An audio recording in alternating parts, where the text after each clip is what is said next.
বলে সাঈদ কারা? বলে সাঈদ হলো যারা চাঁদ কপালওয়ালা, যারা সৌভাগ্যবান।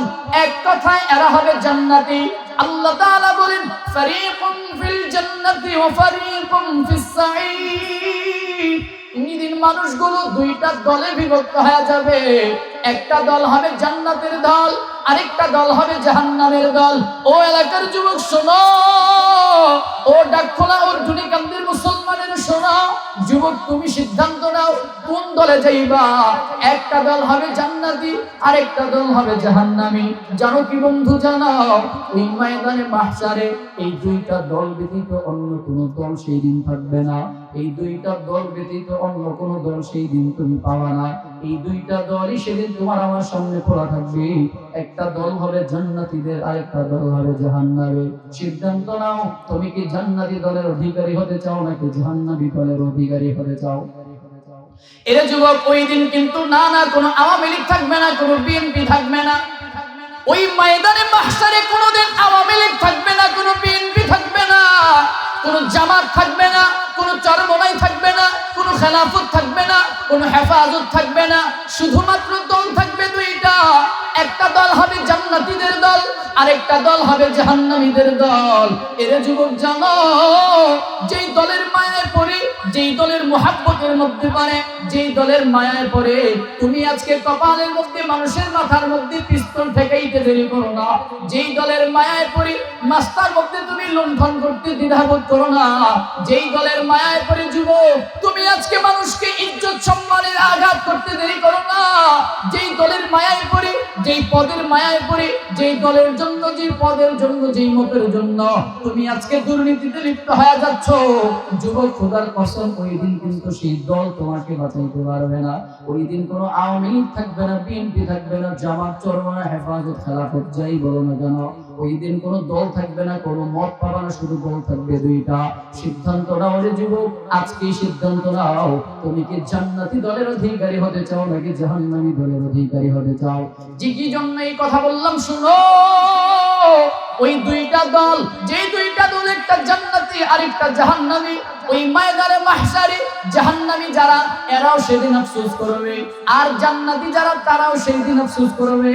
বলতে পারেন যারা জাহান্নামী তারা না আফসোস করবে, জান্নাতীরা কি জন্য আফসোস করবে? আহার মূল পয়েন্টটা শোনো, মূল কথাটা শোনো, বেশি কষ্ট তোমাদের দিব না। ওই দিন জান্নাতীরা কেন আফসোস করবে জানো? এ যুবক উঠিস না, তোদেরকে নিয়ে কথা বলি, তোমাদের জন্য নিয়ে আলোচনা। ওই দিন জান্নাতীরা কেন আফসোস করবে জানো?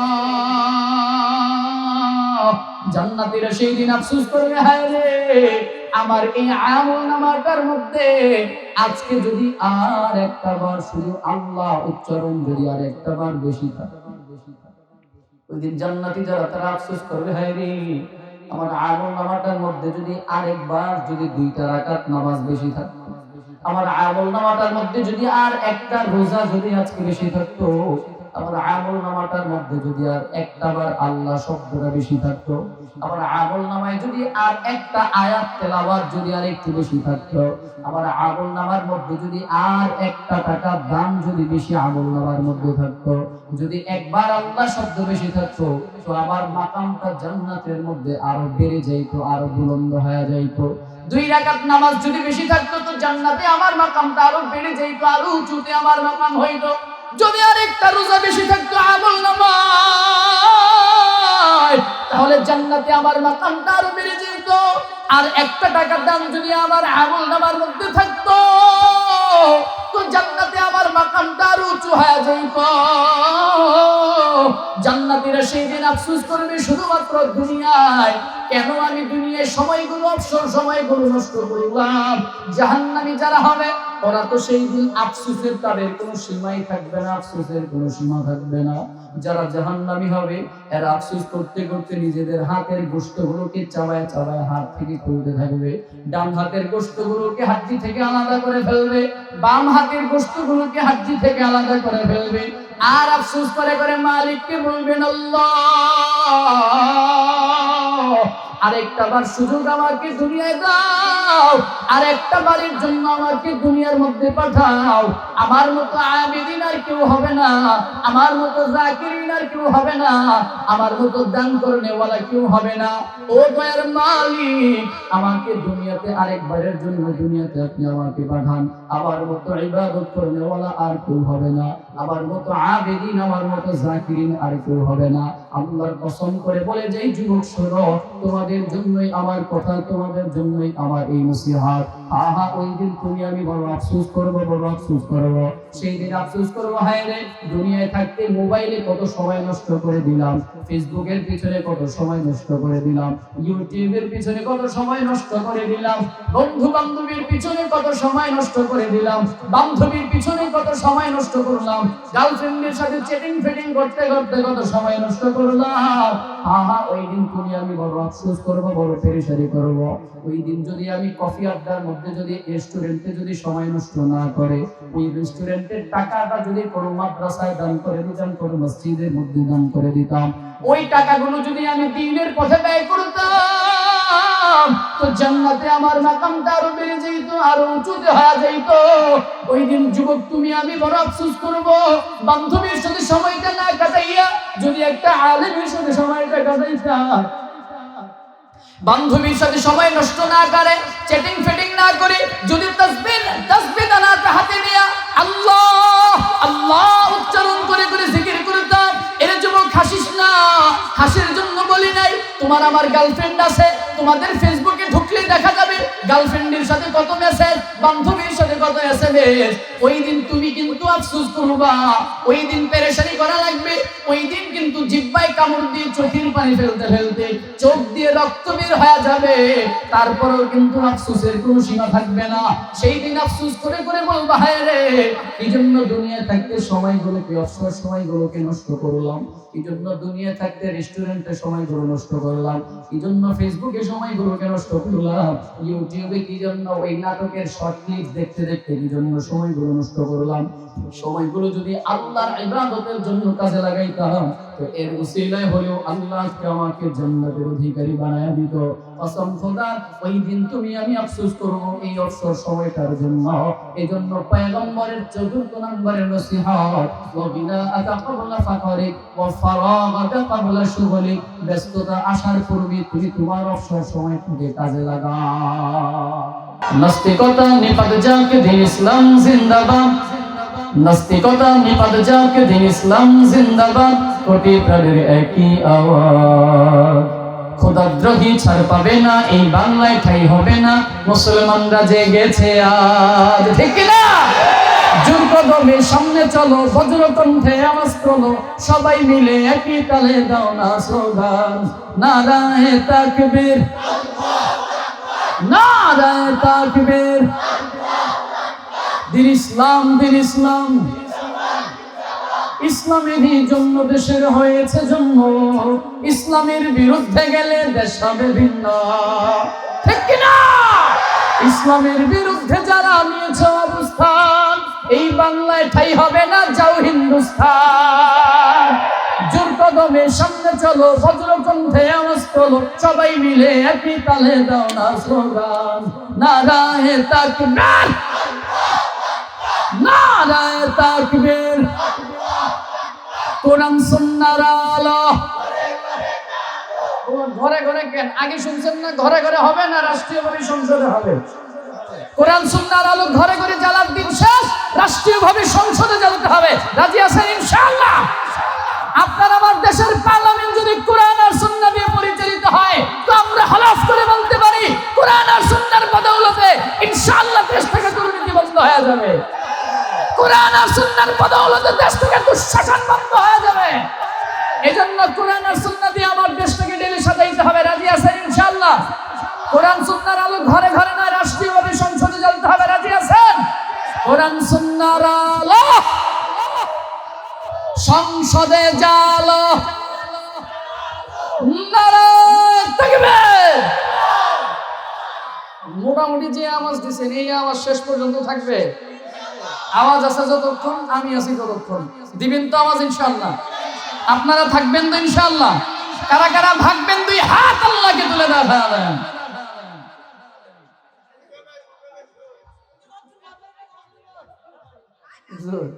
এরা আমার তুই এমন যদি ভাইগে যায় তো আমি থাকবো কি করতে আনি? বুঝেন নাই? আমাকে মুস্তাক ফয়জি সাহেবের মতো কোন লাগবে? বুঝছে না নতুন বুঝেন নাই? থাকবেন ইনশাআল্লাহ, আপনারা থাকবেন ইনশাআল্লাহ। কারা কারা থাকবেন আল্লাহু আকবার বলে আরেকবার হাত দেখান। আল্লাহ আপনি কবুল আর মঞ্জুর করে নেন। একটু মুহাম্মদে বলেন না আমিন। আবার কইবেন নি বলে আই গজল মারছে, আমি মানুষটা যে গজলের মানুষ কি আর করব, আমার না আছে এলেম না আছে আমার কোনো কিছুই নেই, আছে শুধু আপনাকে দোয়া। মাঝে মাঝে দুই একটা গজল গাইলে আবার রাগ করবেন? রাগ করবেন না তো? আবার আল্লাহ কবুল করুক, আমিন বলেন। আলহামদুলিল্লাহ والصلاة والسلام على رسول الله وعلى آله وأصحابه أجمعين. أشهد أن لا إله إلا الله وحده لا شريك له ونشهد أن سيدنا وسندنا وحبيبنا وطبيبنا وطبيب قلوبنا ربنا ومولانا محمدا عبده ورسوله. أما بعد فأعوذ بالله من الشيطان الرجيم. بسم الله الرحمن الرحيم. يوم يأتي لا تكلم نفس إلا بإذنه فمنهم شقي وسعيد. صدق الله المولانا العظيم وصدق رسوله النبي الكريم.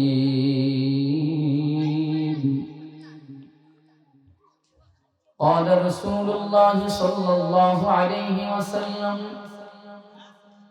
لرجل وهو يعيده اغتنم خمسا قبل خمس شبابك قبل هرمك وصحتك قبل سقمك وغناءك قبل فقرك وفراغك قبل شغلك وحياتك قبل موتك أو كما قال النبي عليه الصلاة والسلام. إن الله وملائكته يصلون على النبي يا أيها الذين آمنوا صلوا عليه وسلموا تسليما. اللهم صل على محمد وعلى آل محمد كما صليت على إبراهيم وعلى آل إبراهيم إنك حميد مجيد. اللهم بارك على محمد وعلى آل محمد كما باركت على إبراهيم وعلى آل إبراهيم إنك حميد مجيد. الحمد لله. রব্বুল ইজ্জত জালাল আল্লাহ পাক রব্বুল আলামিনের দরবারে লাখো কোটি শুকর ও সুজুদ যে রব্বুল ইজ্জত জালাল আল্লাহ পাক রব্বুল আলামিন আপনাকে আমাকে দয়া করে মায়া করে মুহাব্বত করে ভালোবাসি দ্বীনি মজমা দ্বীনি পরিবেশ দ্বীনি মুযাকারায় দুনিয়ার ঝামেলা থেকে মুক্ত রেখে আসার বসার সুযোগ তৌফিক আল্লাহ দান করেছেন। এজন্য অন্তর থেকে মুহাব্বতের সাথে একবার কালেমাতুশ শুকর আদায় করব আলহামদুলিল্লাহ। কোরআনুল কারীম থেকে সূরা হুদ থেকে 105 নম্বর আয়াতে কারীমা তেলাওয়াত করেছি। রাসূল করিম সাল্লাল্লাহু আলাইহি ওয়াসাল্লামের অসংখ্য অগণিত হাদিস শরীফ থেকে মিশকাত শরীফের একটি হাদিস আপনাদের সামনে পেশ করলাম। তেলাওয়াতকৃত আয়াত এবং হাদিসের উপরে আমলের নিয়তে ইখলাসের নিয়তে আল্লাহ আমাদের দু চারটি কথা বলা এবং আপনাদেরকে ধৈর্য সহকারে শোনার তৌফিক দান করুক করে আমিন। যে কথাগুলো আলোচনা হবে তার উপর সর্বপ্রথম আল্লাহ যেন আগে আমাকে আমল করার তৌফিক দান করেন, অথবা আমাদের সবাইকে যেন আল্লাহ আমল করার তৌফিক দান করেন পড়ে আমিন। আলহামদুলিল্লাহ, আল্লাহ যেহেতু নিয়ে আসছেন, আল্লাহর কাছে তৌফিক কামনা করছি আল্লাহ এমন কিছু কথা যেন জবান দিয়ে বের করে দেন যেই কথাগুলো আপনার আমার প্রত্যেকের জন্য উপকারী। একবার পড়ি না আল্লাহুম্মা আমিন। আর মাঝে মাঝে কিছু ইয়াংদেরকে দেখা যায়, এরা আসছে আবার আরেক উদ্দেশ্যে। এ আপনাদের ছেলে পেলে কিছু আসছে, এরা আবার আসছে নামের পাশে কলরব আছে, কিছু গজল টজল শুনবো এর জন্য। হ্যাঁ ঠিক। তবে যে আয়াত আর যে হাদিস তেলাওয়াত করেছি, এই আয়াত আর হাদিসের উপরে বয়ানের যে মওজু ঠিক নির্ধারণ করা হয়েছে, এর উপরে কিছু কথা বলে গজল শেষে কত শুনতে চান দেখা যাবে ইনশাআল্লাহ। শেষ পর্যন্ত থাকবেন তো ইনশাআল্লাহ। দোয়া করে মেহমানদারি গ্রহণ করে তারপর যাব ইনশাআল্লাহ। আল্লাহ কবুল করুক, আমিন পড়েন। রাসূল করিম সাল্লাল্লাহু আলাইহি ওয়াসাল্লাম জৈনিক এক ব্যক্তিকে নসিহত করছেন। কি নসিহত? ইগতানিম খামসান ক্বাবলা খামসিন। আমাদের ভূমিকা দরকার নাই, মূল আলোচনায় চলে যাই আমরা। কি বলেন? নবীজি সাল্লাল্লাহু আলাইহি ওয়াসাল্লাম এক ব্যক্তিকে উপদেশ দিচ্ছেন যে 5 জিনিসের পূর্বে 5টা জিনিসকে গনিমত মনে করবা, নিয়ামত মনে করবা। আমর ইবনে মাইমুন আল-আউদি রাদিয়াল্লাহু তাআলা আনহু থেকে বর্ণিত হাদিস, তিরমিজি শরীফের বর্ণনা পাওয়া যায়, মিশকাতুল মাসাবিহ কিতাবের মধ্যেও পাওয়া যায়। 5 জিনিসের পূর্বে 5টা জিনিসকে গনিমত মনে করবা, ইগতানিম নিয়ামত মনে করো, গনিমত মনে করে কদর করো। আরো সহজে যদি বলি যে 5 জিনিস তোমার কাছে আসার পূর্বে এই 5টা জিনিসকে তুমি ইজ্জত করো, কদর করো, দাম দাও, মূল্যায়ন করো। সেগুলো কি? 1 নাম্বার এই 5টা নসিহত, নবীজির 5টা নসিহত। এই 5 নসিহতের উপরে একটু বিস্তারিত আলোচনা করি আমরা। দীর্ঘ সময় কষ্ট আপনাদেরকে দিব না, যেহেতু শুক্রবারের রজনী, গুরুত্বপূর্ণ রজনী, ফজরের নামাজও আমাদের পড়তে হবে। রাজি আছেন ইনশাআল্লাহ? এজন্য বেশি কষ্ট দিব না, 1 ঘন্টা সময় চেয়ে নিলাম আপনাদের কাছ থেকে। থাকবেন তো ইনশাআল্লাহ? 1 ঘন্টা সময় এই 5টা নসিহতের উপরে অল্প সময় মুযাকারা করে আমরা বিদায় নিব। আল্লাহ তৌফিক দান করুন। একটু ভালো করে বুঝবেন, উপদেশ দিচ্ছেন কে, নসিহত করছেন কে? আমার মতো পাপীর জবানের উপদেশ আর নসিহত না। জিলেটা আরো কমাই দেন, একেবারে হালকা। আমার মতো পচা, গান্দা, বাসি, নষ্ট, আমার মতো কামবাখ, আমার মতো পাপিষ্টের জবানের কোনো উপদেশ না। উপদেশ দিচ্ছেন কে, নসিহত করছেন কে? বলে যিনি সাইয়্যিদুল আম্বিয়া, যিনি আশরাফুল আম্বিয়া, যিনি খাতামুল আম্বিয়া। আল্লাহ তাআলা আসমানের নিচে জমিনের উপরে যাকে সবচেয়ে বেশি দামি করেছেন, মাখলুকের মধ্যে সবচেয়ে দাম আল্লাহ তাআলা যাকে দিয়েছেন, আল্লাহর পরে যার মাকাম, যার অবস্থান, যিনি রাহমাতুল লিল আলামিন, যিনি শফিউল মুযনিবিন, যিনি সাকিয়ে কাউসার, যিনি রাহমাতুল লিল আলামিন, আপনার আমার কান্ডারি, শাফাআতের কান্ডারি, ওই রাহমাতুল লিল আলামিনের জবানের উপদেশগুলো কি দামি না কম দামি? বুঝেন নাই কথা? রাসূলের জবানের কথাগুলো, উপদেশগুলো কি দামি হবে না কম দামি হবে? তাহলে ওই দামি কথাগুলো কি মনোযোগের সাথে শুনবো না অমনোযোগী হয়ে শুনবো? রাজি আছেন ইনশাআল্লাহ? 1 নাম্বার রাসূল করিম সাল্লাল্লাহু আলাইহি ওয়াসাল্লাম বলেন, 1 নাম্বার উপদেশ, শাবাবাকা ক্বাবলা হারামিক, বার্ধক্য আসার পূর্বে তুমি তোমার যৌবন কালটাকে কাজে লাগাও, গনিমত মনে করো। 1 নম্বরের উপদেশ, শাবাবাকা ক্বাবলা হারামিক, বার্ধক্য আসার পূর্বে তুমি তোমার যৌবন কালটাকে কাজে লাগাও। কেমনে কাজে লাগাইবা?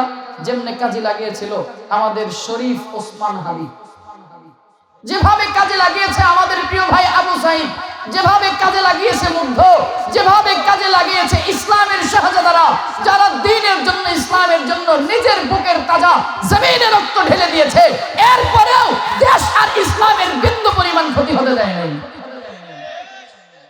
কাজে কেমনে লাগাইবা? জাওয়ানিয়াতকে কাজে লাগাও। কেমনে কাজে লাগাইবা? বলে ডিজে পার্টির গান করে না। বড় দুঃখের সাথে বলতে হয়, আফসোসের সাথে বলতে হয়, গতকালকে একটা রজনী গিয়েছে, রাত হয়ে গেছে। ঢাকাতে বহু নিউজের আমরা এরকম বহু নিউজ দেখেছি, অনেক নিউজ আপনারা চাইলে দেখাইতে পারবো যে ঢাকাতে এক জায়গায় তো মিরপুরে এই কি বলে এটা আতশবাজি ফুটাইতে ফুটাইতে গতকালকে রজনীর কথা 31st নাইট গেল গতকাল নাকি এই আতশবাজি ফুটাইতে গিয়ে ফুটাইতে ফুটাইতে মিরপুরে আগুন লাগাই দিয়েছে বিল্ডিং এর মধ্যে আগুন ধরছে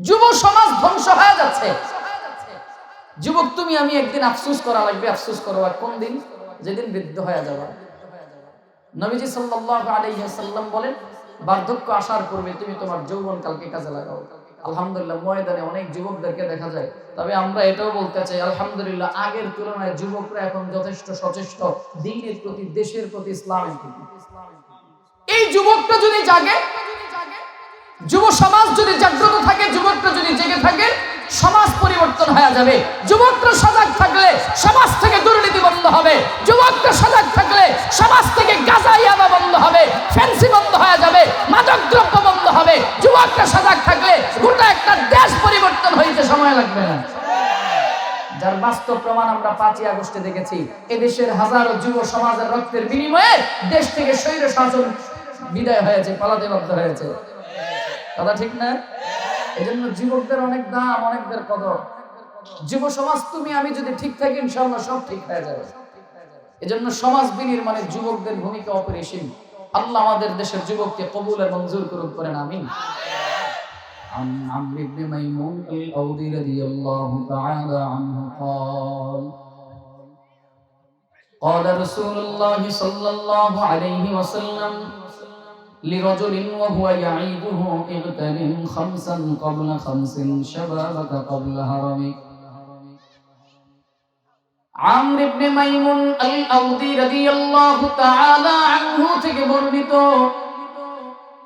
তিনি বলেন নবীজি সাল্লাল্লাহু আলাইহি ওয়াসাল্লাম বলেছেন লিরাজুলিন ওয়া হুয়া ইয়াইদুহু ইগতানিম 5 ক্বাবলা 5 পয়গম্বর এক ব্যক্তিকে উপদেশ দিলেন উপদেশ করছিলেন কি উপদেশ এক নম্বরে রাসূল বলেন ইগতানিম 5 ক্বাবলা 5 পাঁচ জিনিসের পূর্বে পাঁচটা জিনিসকে গনিমত মনে করবা নিয়ামত মনে করবা এক নম্বরে পয়গম্বর উপদেশ দিলেন শাবাবাকা ক্বাবলা হারামিক বার্ধক্য আসার পূর্বে তুমি তোমার যৌবন কালটাকে গনিমত মনে করো নিয়ামত মনে করো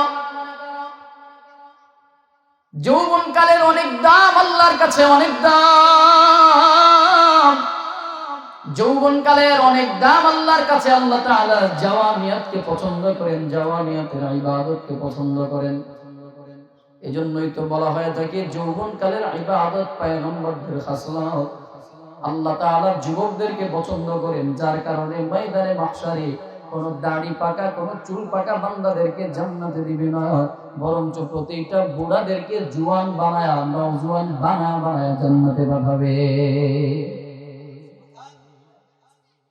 যুবক তুমি আমি আজকে যুবক আছি আগামী কালকে তুমি আমি যুবক নাও থাকতে পারি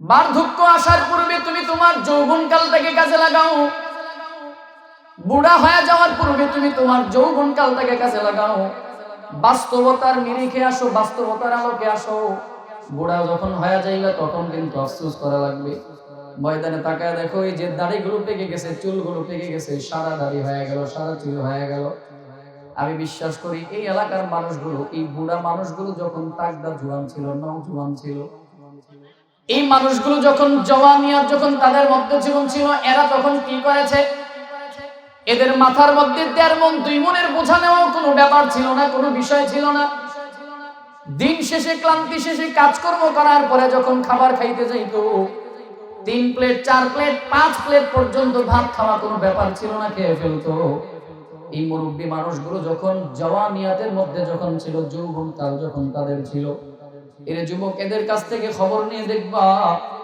যুবক তোমরা ভালো করে একটু বোঝার চেষ্টা করো তোমাদের জন্যই নসিহত তোমাদের জন্যই কথা এই যে দাড়ি পাকা চুল পাকা মুরব্বি বান্দাগুলো এদের কাছ থেকে খবর নিয়ে দেখবা এই মানুষগুলো আগে পায়ে হাইটা গরিপুর যাইতো পায়ে হেঁটে গরিপুর যাইতো সিএনজি ছিল না গাড়ি ছিল না রিকশা ছিল না পায়ে হেঁটে হেঁটে গরিপুরে যাইতো এমন ইতিহাস আছে এই মানুষগুলো পায়ে হাইটা কুমিল্লা পর্যন্ত গিয়েছে 4 মাইল 5 মাইল 10 মাইল পর্যন্ত পায়ে হাঁটছে কোনো ব্যাপার ছিল না কোনো বিষয় ছিল না এই মুরব্বিগুলাই যখন একটা সময় ছিল, এরা যখন মাথার মধ্যে 1.5 মণ 2 মণের বোঝা নিত, 4-5 মাইল হেঁটে ফেলত। খাবারের মধ্যে যদি গোশত আসতো, 1 কেজি ওজনের গরুর গোশত খাওয়াও কোনো এদের জন্য কোনো ব্যাপার ছিল না, কোনো বিষয় ছিল না।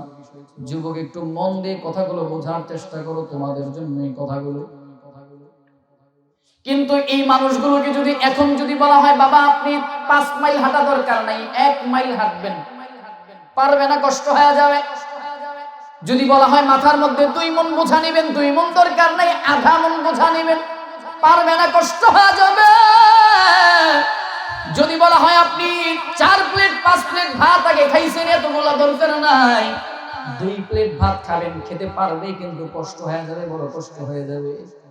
এই মানুষগুলোই আগে যখন খাবার খাইতো, বেড়াইতে গেলে ভাত খাওয়ার পরে পায়েস দিত। সহজ বাংলায় কথা, খাঁটি বাংলার কথা, পায়েস দিল। পায়েস, এই পায়েস পাইছেন না বাবা আপনারা? এই মানুষগুলো আগে বেড়াইতে গেলে আগে মিষ্টান্ন পায়েস পাইতো, পায়েস।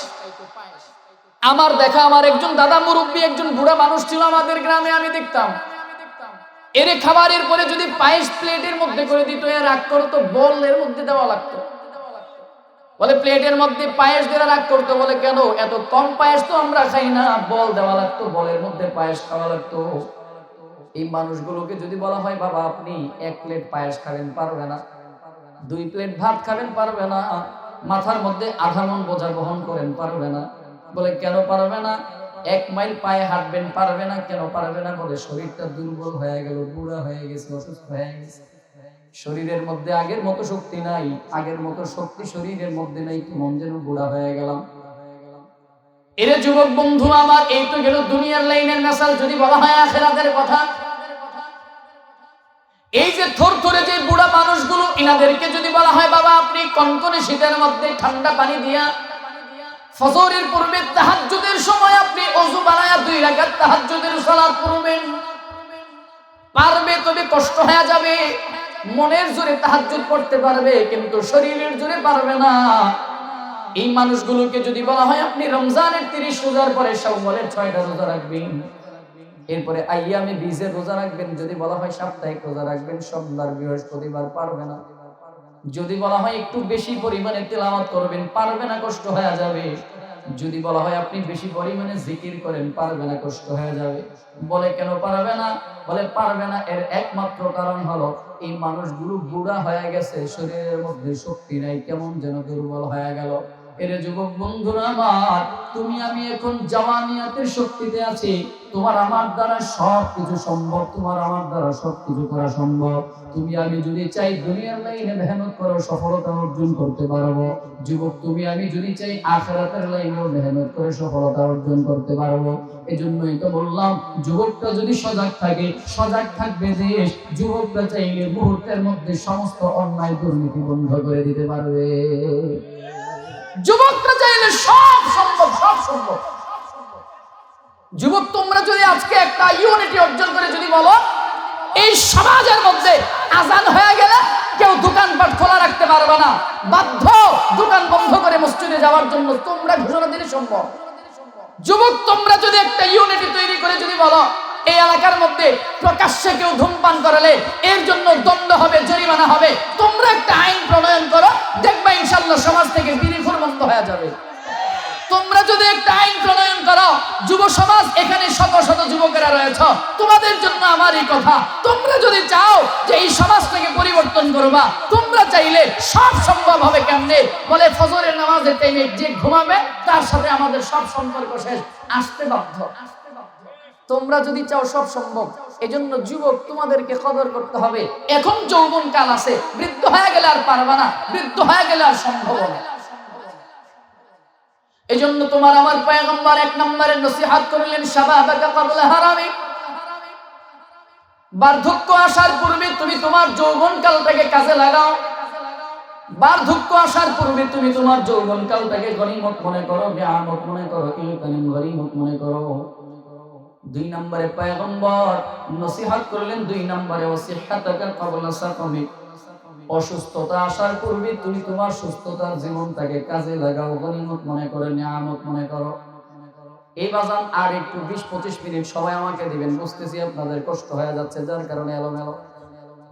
একটু আমার দিকে মনোযোগ দেন, আমার কথাগুলোর দিকে মনোযোগ দেন। কথার কসম, কথাগুলো আমার নয়, এই উপদেশগুলো রাসূলের।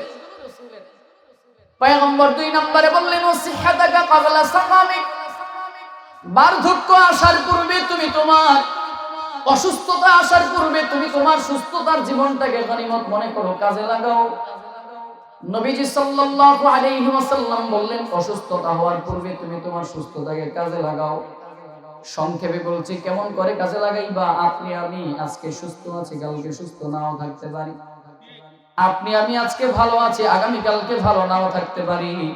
একটু খবর নিয়ে দেখবেন আপনাদের এই গরিপুর, দাউদকান্দি, কুমিল্লাতে আশেপাশে যত হসপিটাল গুলো রয়েছে, এই হসপিটাল গুলোতে মাঝে মাঝে সফর করে দেখবেন কত মানুষের হাতে সমস্যা, পায়ে সমস্যা, পেটে সমস্যা, কত মানুষের মস্তিষ্কে সমস্যা, কত মানুষ চোখে দেখে না, কত মানুষ কথা বলতে পারে না। যেই মানুষটা কোনোদিন চোখে দেখলো না, এই মানুষটার কাছে গিয়ে যদি বলেন, ভাই তোমার জন্য 2টা অপশন নিয়ে আসলাম, একটা অপশন হলো 5 কোটি টাকা, আর একটা অপশন হলো তোমার চোখের আলো। যদি তুমি চোখের আলো গ্রহণ করো টাকা পাইবা না, যদি টাকা গ্রহণ করো আর কোনোদিন চোখের আলো পাবা না। তুমি কোনটা গ্রহণ করবা? আমি বিশ্বাস করি যেই মানুষটা কোনোদিন চোখে দেখে নাই, এই মানুষটার টাকাটাকে লাথি মেরে চোখের আলোটাকে গ্রহণ করবে। বলে কেন? বলে এই চোখ দিয়ে আমি আমার মাকে কোনোদিন দেখলাম না, এই চোখ দিয়ে আমি আমার বাবাকে দেখলাম না, এই চোখ দিয়ে মালিকের এই সুন্দর পৃথিবীটাকে কোনোদিন আমি দেখলাম না। এই জন্য টাকাকে বাদ দিয়ে চোখের আলোটাকে গ্রহণ করবে। অনুরূপ ভাবে যেই মানুষটা জবান দিয়ে কোনোদিন কথা বলতে পারে নাই, ওই মানুষটাকেও যদি বলেন আপনি টাকা নেবেন নাকি জবানের শক্তি নেবেন, আমি বিশ্বাস করি টাকাকে বাদ দিয়ে জবানটাকে গ্রহণ করবে। বলে কেন? বলে তার কারণ হলো এই জবান দিয়ে কোনোদিন মাকে মা বলে ডাকতে পারে নাই, বাবাকে কোনোদিন বাবা বলে ডাকতে পারে নাই। দিলের আবেগগুলো, মনের কথাগুলো, কখনো আপনি আমি ভালোবাসার কথাগুলো, কখনো অনুভূতিগুলো প্রকাশ করতে পারি নাই, জবান দিয়ে কোনোদিন বলতে পারলাম না। এজন্য বলবে আমার টাকা লাগবে না, আমার কথা বলার শক্তি দরকার, আমার কথা বলার শক্তি লাগবে। অনুরূপ ভাবে যে মানুষটা অসুস্থ, ওই মানুষগুলোর কাছে গিয়ে যদি বলেন আপনি টাকা নেবেন নাকি সুস্থতা নেবেন, আমি বিশ্বাস করি বলবে আমার টাকা লাগবে না, আমার সুস্থতা দরকার, সুস্থতা লাগবে। বলে কেন? সুস্থতা বড় দামি একটা ব্যাপার, বড় দামি একটা বিষয়, বড় দামি একটা ব্যাপার। বাস্তবতার আলোকে বুঝো, 2019 সালে বাংলাদেশে যখন করোনা ভাইরাস মহামারীতে আক্রান্ত হলো বাংলাদেশ, ওই সময় বাংলাদেশের একটা নামি দামি গ্রুপ এস আলম গ্রুপ, ওই এস আলম গ্রুপের মালিক দুনিয়া থেকে বিদায় হয়ে যায়। উনি যখন অসুস্থ হয়ে যায়, বাংলাদেশের নামি দামি ডাক্তারেরা তার চিকিৎসার জন্য চেষ্টা করলো, সুস্থতার জন্য চেষ্টা প্রয়াস চালিয়ে যায়। বিদেশ থেকে বহু ডাক্তাররাও চেষ্টা চালাইলো সুস্থ হওয়ার জন্য। মৃত্যুর আগ মুহূর্তের সময়টায় ওই এস আলম গ্রুপের মালিক বলেছিল, ভাইরা আমার টাকার অভাব নাই, আমার সম্পদের অভাব নাই, আমার ব্যাংক ব্যালেন্সের অভাব নাই, একটু মন দিয়ে শোনো, মন দিয়ে শোনো, মন দিয়ে শোনার বোঝার চেষ্টা করো। ডাক্তার বলেছিল, ডাক্তারদের বলেছিল আমার ব্যাংক ব্যালেন্সের অভাব নাই, টাকার অভাব নাই, আমার বাড়ি গাড়ির অভাব নাই, সম্পত্তির অভাব নাই, আমার সব সম্পদগুলো নিয়ে যাও, বিনিময়ে আমাকে স্বাভাবিকভাবে অক্সিজেন গ্রহণ করার মতো ব্যবস্থা করে দাও। আল্লাহর কসম, যতই টাকার পড়াই দেখাক না কেন, যতই টাকার অফার দেখ না কেন, ওই টাকার বিনিময়ে কিন্তু আল্লাহর বান্দা আর কোনোদিন সুস্থ স্বাভাবিক অক্সিজেন নিতে পারে নাই। এজন্য বন্ধুরা আমার বলেছিলাম, সুস্থতাও আল্লাহ তাআলার নিয়ামত, অসুস্থতাও আল্লাহ তাআলার নিয়ামত। বান্দাকে আল্লাহ তাআলা মাঝে মাঝে সুস্থতা দিয়ে পরীক্ষা করবেন, আবার মাঝে মাঝে অসুস্থতা দিয়ে পরীক্ষা করবেন। এই পরীক্ষায় ধৈর্য ধারণ করে যারা নিজেদের প্রতিটা পদক্ষেপ যারা সামনের দিকে অগ্রসর হতে পারবে, এরাই হবে দুনিয়ার লাইনেও সফলকাম, আখিরাতের লাইনেও এরা হবে সফলকাম। জানো কি বন্ধু, জানো আজকে তুমি আমি অসুস্থ, তুমি আমি সুস্থ, আগামী কালকে তুমি আমি সুস্থ নাও থাকতে পারি, অসুস্থ হয়ে যাইতে পারি। ওই যে আইয়ুব আলাইহিস সালাতু ওয়াস সালাম, তিনি যখন অসুস্থ ছিলেন, দাঁড়ায় দাঁড়ায় ইবাদত করতে পারেন নাই, তিনি বসে গেলেন, বসেও ইবাদত করতে পারেন না, তার কিছুদিনের মধ্যে বিছানার মধ্যে শুয়ে পড়লেন, শুয়েও ইবাদত করতে পারে না, হাত পা নাড়াইতে পারে না, জবানটা বন্ধ নাই। জবান দিয়ে আমার মাওলাকে ডাকেন, আল্লাহ আল্লাহ আল্লাহ আল্লাহ। হাত পায়ের ইবাদত করতে পারে না, দাঁড়াইতে পারে না, বসতে পারে না, শুয়ে শুয়ে মাওলাকে ডাকে, শুধুমাত্র জবান দিয়ে মাওলাকে ডাকে, আল্লাহকে ডাকে, আল্লাহ আল্লাহ জিকির করে, আল্লাহ তাআলার কণ্ঠে জিকির করতেছে, জিকির করে। কিন্তু বন্ধুরা আমার, তার কিছুদিনের মধ্যে যখন জিহ্বার মধ্যে যখন অসুস্থতা চলে আসলো, পোকা চলে আসলো, আল্লাহর বান্দা আইয়ুব আলাইহিস সালাম চোখের পানি ছেড়ে ধীরে ধীরে মাওলার কাছে বলেন, আল্লাহ, এতদিন পর্যন্ত হাতের ইবাদত, পায়ের ইবাদত, অঙ্গ প্রত্যঙ্গের ইবাদত করতে পারি নাই, কষ্ট ছিল না, কারণ আমি এই জবান দিয়ে আপনাকে ডাকতে পারতাম, আপনার জিকির করতে পারতাম। কিন্তু মালিক, এখন তো আমার জবানটাও বন্ধ, এখন আমার জবানটাও বন্ধ হয়ে গেল, এখন আমি তোমার জবান দিয়ে তোমাকে ডাকতে পারি না। এই বন্ধুরা আমার, আজকে তুমি আমি সুস্থ আছি, আগামী কালকে সুস্থ নাও থাকতে পারি। আজকে তুমি আমি ভালো আছি, আগামী কালকে তুমি আমি ভালো নাও থাকতে পারি। এজন্য পায়ে হাত দিয়ে বলে যাই, আজকে আল্লাহ তোমাকে আমাকে ভালো রেখেছে। এই ভালো থাকা অবস্থায় মাওলার দাসত্ব, মাওলার ইবাদত, মাওলার গোলামিতে লিপ্ত হয়ে যাও। বলে কেমনে লিপ্ত হইবা? আল্লাযীনা ইয়াযকুরুনাল্লাহা আল্লাহর বান্দা যারা সফলতা যারা অর্জন করতে চায়, এরা কি করে? এরা দাঁড়াইয়াও আল্লাহকে ডাকে, এরা বসেও আল্লাহকে ডাকে, এরা শুলেও আল্লাহকে ডাকে, হাঁটতে চলতে ফিরতে বসতে খাইতে লইতে সর্বাবস্থায় আমার মাওলাকে ডাকে, জবান দিয়ে আমার মাওলার স্মরণ। এজন্য পয়গম্বর 2 নম্বরে বলেছেন, অসুস্থতা আসার পূর্বে তুমি তোমার সুস্থতাকে কাজে লাগাও, গনিমত মনে করো। পয়গম্বরের 3 নম্বরের উপদেশ রাসূল করিম সাল্লাল্লাহু আলাইহি ওয়াসাল্লাম বলেন, ওয়াগিনাআকা ক্বাবলা ফাকরিক। নবীজি বলেন 3 নম্বরের নসিহত শুনো। পয়গম্বর বলেছেন, দারিদ্রতা আসার পূর্বে তুমি তোমার সচ্ছলতার জীবনটাকে কাজে লাগাও।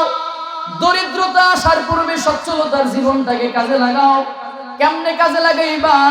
বলে দরিদ্রতা আসার পূর্বে তুমি তোমার সচ্ছলতার জীবনটাকে কাজে লাগাও। কেমনে কাজে লাগাইবা? বলে ব্যবসার কাজে কাজে লাগাও। তোমার যা আছে সেটা দিয়ে তুমি বিজনেস করো, ব্যবসা করো।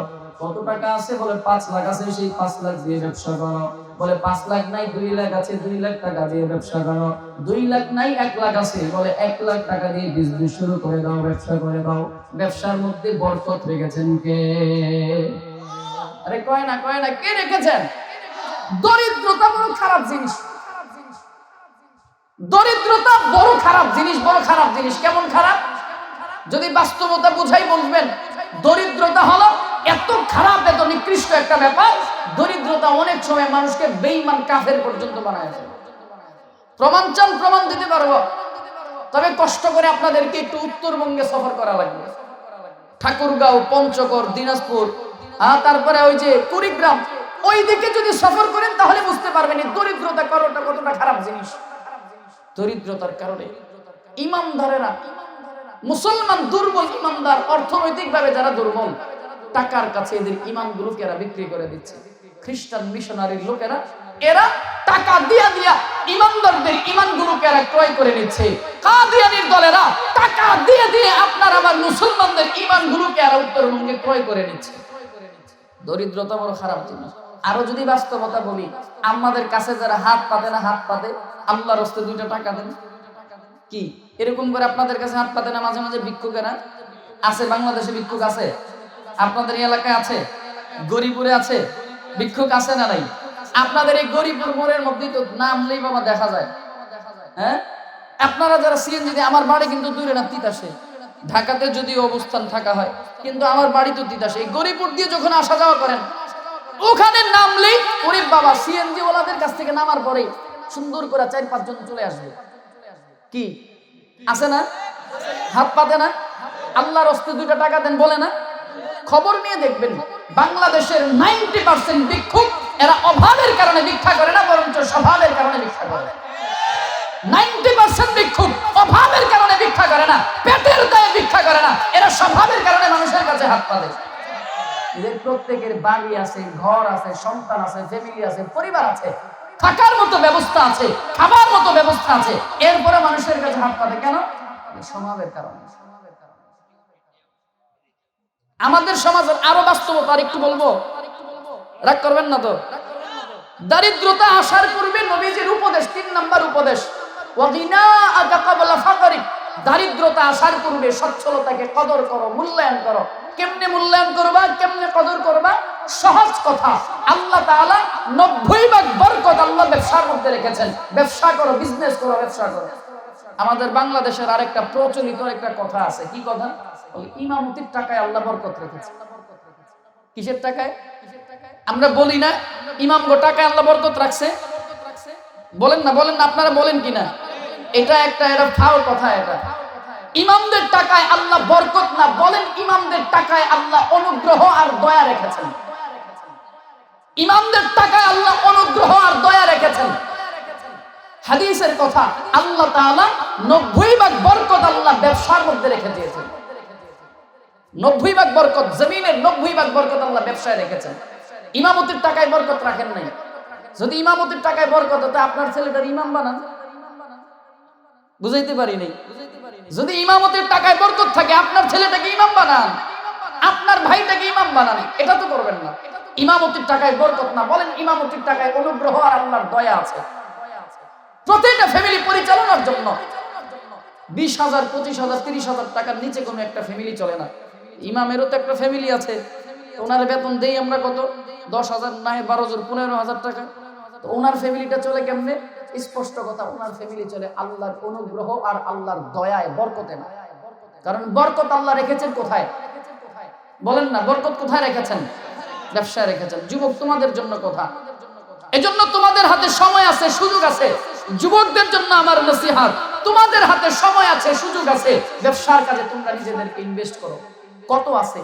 স্মার্ট ব্যবসা করো। আধুনিক যুগ, স্মার্ট ব্যবসা করো। গরিপুর আলী টাওয়ারের সামনে গেলেই তো দেখা যায় কত ধরনের ফুডকার্টের দোকান। তোমরাও শুরু করো, ঝালমুড়ি স্মার্ট ভাবে বিক্রি করো। ঝালমুড়ির দোকান দাও, স্মার্ট ভাবে ব্যবসা করো। বরকত দিবেন কে? ফাস্ট ফুডের দোকান দাও, স্মার্ট ভাবে ব্যবসায় বরকত দিবেন কে? ফুচকার দোকান দাও, স্মার্ট ভাবে বরকত দিবেন কে? সুন্দর করে ডেকোরেশন করে করো। বর্তমান আধুনিক যুগ, তুমি যত স্মার্টনেস ভাবে নিজেকে প্রেজেন্টেশন করবা, তত বেশি তোমার কাছে পাবলিক আসবে। ব্যবসাকে ছোট করা যাবে না। আপনা থেকে আপনার যা আছে, 5 লাখ টাকা আছে, ওই 5 লাখ টাকা দিয়ে স্মার্ট ব্যবসা অন্যভাবে করো। 5 লাখের যোগ্যতা নাই, 2 লাখ আছে, 2 লাখ দিয়ে ব্যবসা করো। 2 লাখের যোগ্যতা নাই, 1 লাখ আছে, 1 লাখ টাকা দিয়ে সবজির ব্যবসা করো, কাঁচা বাজারের ব্যবসা করো। যত ব্যবসার তোমার অভিজ্ঞতা আছে, কাপড়ের বিজনেস করো, স্মার্ট ভাবে ব্যবসা করো। কারণ ব্যবসার মধ্যে বরকত রেখেছেন কে? আরেকটু জোরে বলেন না। রাগ করতেছেন? রাগ করেছেন? ঘটনা কইলে মনে হয় ভালো লাগতো। হ্যাঁ, ঘটনা কইলে ভালো লাগবো নাকি একটু বাস্তবতা যদি আপনাদেরকে কিছু কথা যদি বলে যায়, একটু উপকারে আল্লাহ আসার তৌফিক দিক না? আমিন করেন না? একটু এই কথাগুলোর দ্বারা যেন আমাদের যুব সমাজ যেন উপকৃত হয়। রাজি আছেন তো ইনশাআল্লাহ? শিক্ষিতের অভাব নাই, কিন্তু কর্মের অভাব।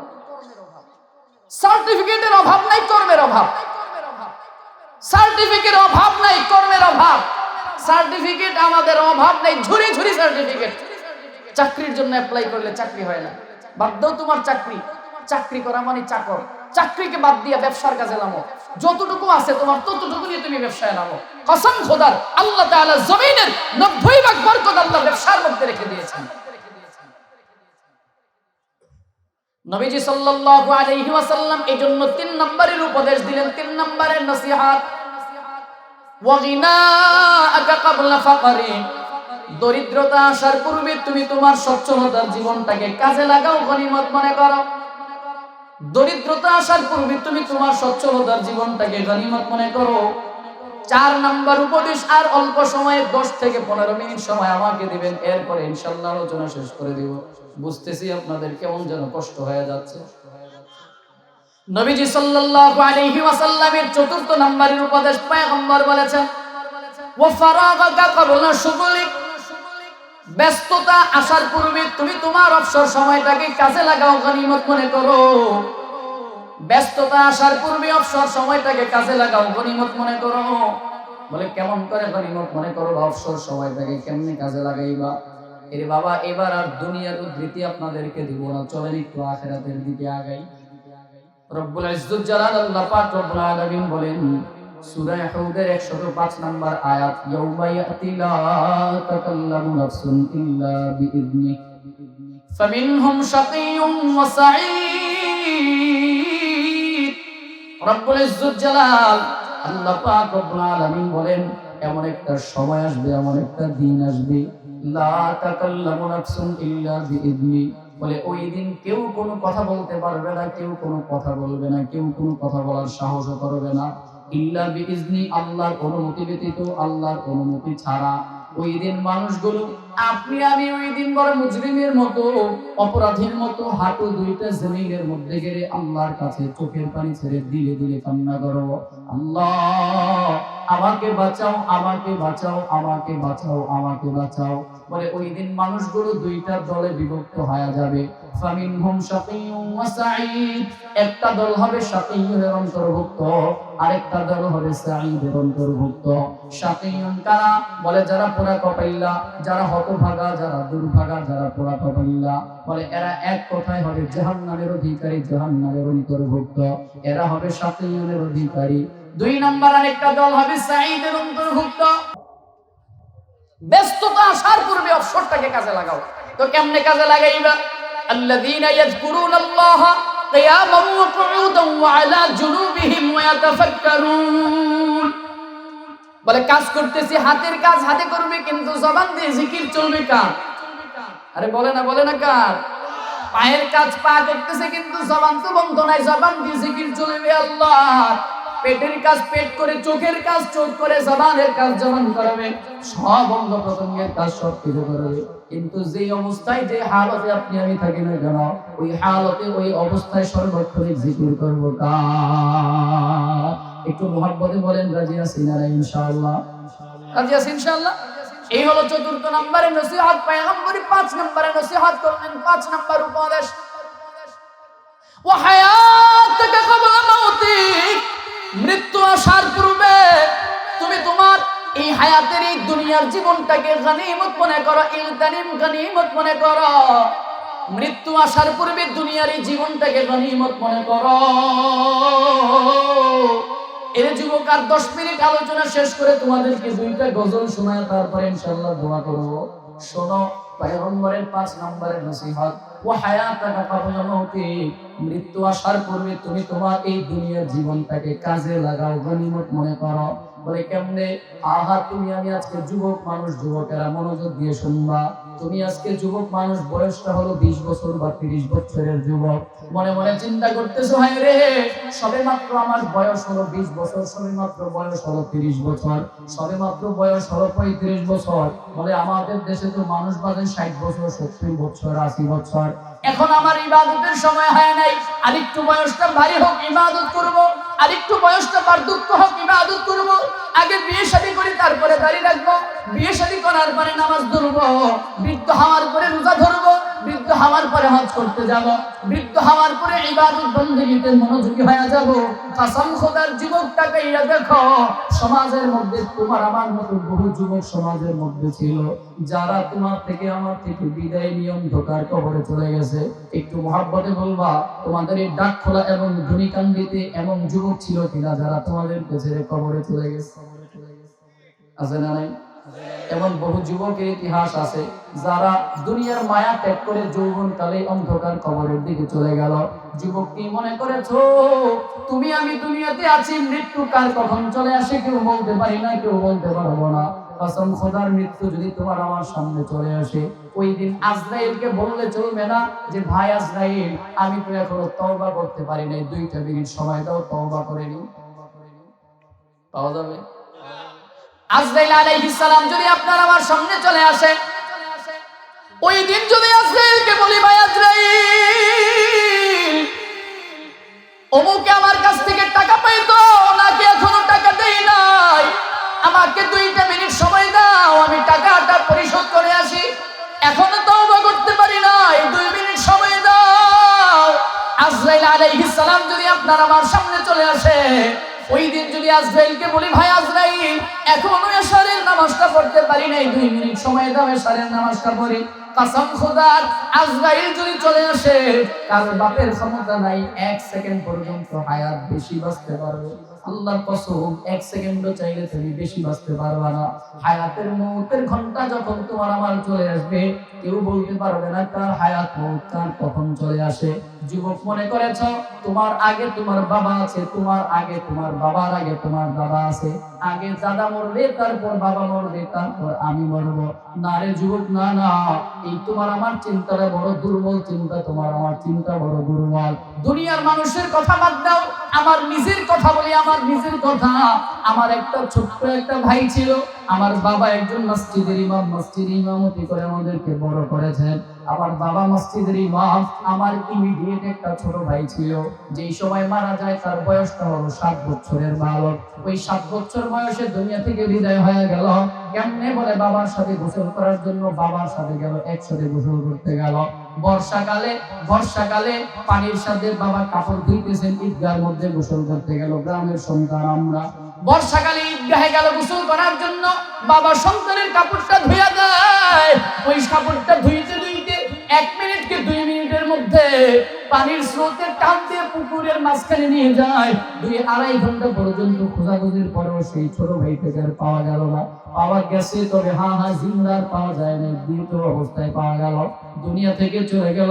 চলে যাওয়ার পরে কেমন হয়ে গেল জানো? আর দুনিয়া থেকে বিদায় হয়ে গেল।